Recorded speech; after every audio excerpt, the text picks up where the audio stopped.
On August 13, 2026, Ohio government activity centered on court actions, executive enforcement responses to storms and trucking enforcement, education updates, and some legislative business items that were publicly visible that day.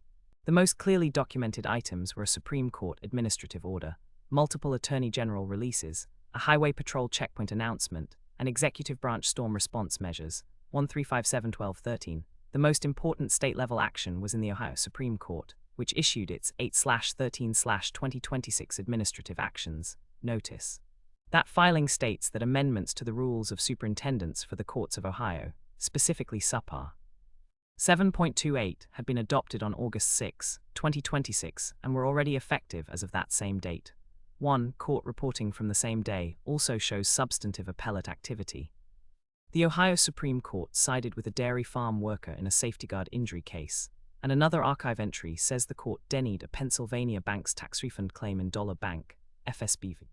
Harris, rejecting the argument that Ohio's financial institution tax is unconstitutional. 4-6 in the executive branch, Gov. Mike DeWine's office was tied to storm response and emergency management. News coverage published on August 13 reported that DeWine had activated the Ohio National Guard's High Water Rescue Unit and declared emergencies in Muskingum County and Perry County in response to flooding and storm conditions. 2. On the same day, reporting also said DeWine activated 40 members of the Ohio Army National Guard, reinforcing that storm-related response operations were active across the state. 15. Law enforcement and consumer protection activity was prominent. The Ohio Attorney General's office published an August 13 statement warning consumers to watch for storm-related scams, reflecting a public protection response to the weather emergency. 3. The same Attorney General archive page also shows 6 Medicaid providers indicted on fraud charges, describing indictments filed that week alleging 6 providers stole a combined $558,383 from the Medicaid program. 3. In addition, reporting from the Ohio State Highway Patrol announced an impaired driving OVI checkpoint in Ottawa County for that evening, funded by federal grant money and justified by recent crash and arrest data in the area. 14. Ohio also featured in broader transportation enforcement. National coverage on August 13 reported that Ohio had been part of the second wave of Operation Highway Shield, a federal enforcement blitz involving the Federal Motor Carrier Safety Administration, ICE, Homeland Security Investigations, and the Ohio State Highway Patrol on the state's major trucking corridors in late July.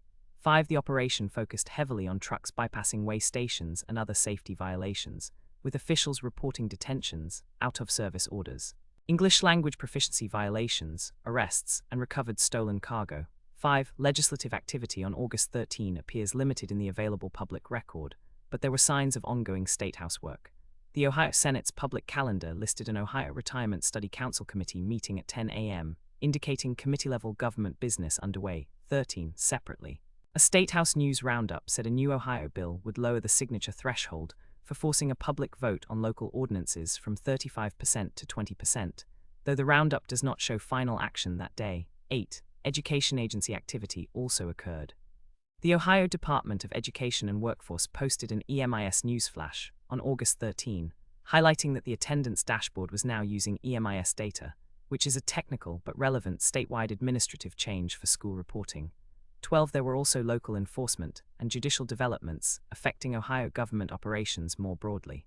News coverage and court reporting on August 13 referenced a grand jury indictment list in Stark County, including drug, evidence tampering, and domestic violence charges, reflecting routine county-level prosecution activity. 11. Separately, Ohio court coverage showed the state judiciary remained active on serious civil and criminal law issues that day, including the farm worker injury decision and the bank tax case. 4-6. If useful, the same material can be reorganized into a strict agency-by-agency chronology for 8-13-2026.